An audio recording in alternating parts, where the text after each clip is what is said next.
વડોદરાના કારેલીબાગ જલારામનગર વિસ્તારમાં રહેતા રાજસ્થાની પરિવારો દ્વારા ઘનઘોરનો ઉત્સવ ભારે ધાર્મિક પરંપરાઓ સાથે મનાવવામાં આવ્યો હતો।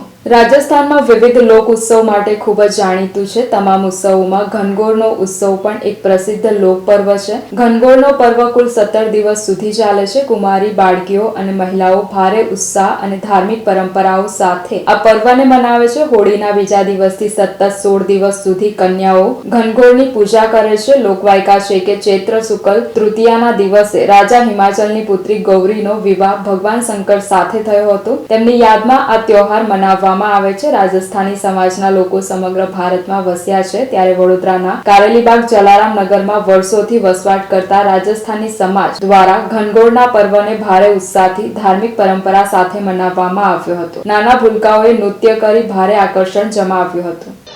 हमारा माहेश्वरी समाज से हम राजस्थानी हैं और बहुत टाइम से यहाँ रह रहे हैं और ये हमारा गणगौर का त्यौहार है, शिव पार्वती का।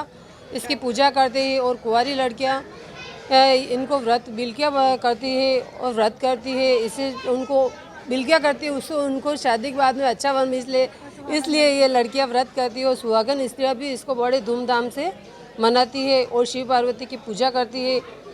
और कब आता है? ये चैत्र महीने में तीज के दिन।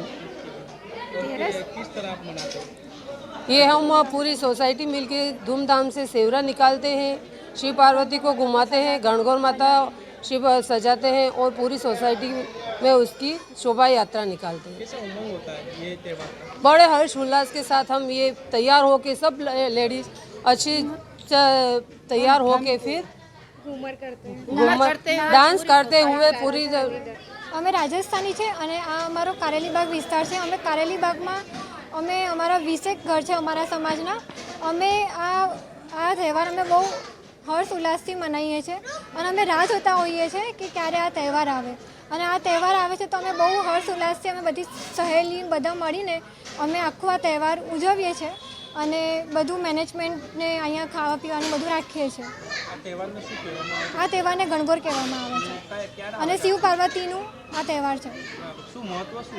આનું મહત્ત્વ એ છે કે જે સુહાગન જે હોય છે એ સુહાગન જે એમના પતિ માટે કરે છે અને જે નાની છોકરીઓ હોય છે એ એમના આગળ સારી મેરીડ લાઈફ હોય એના માટે।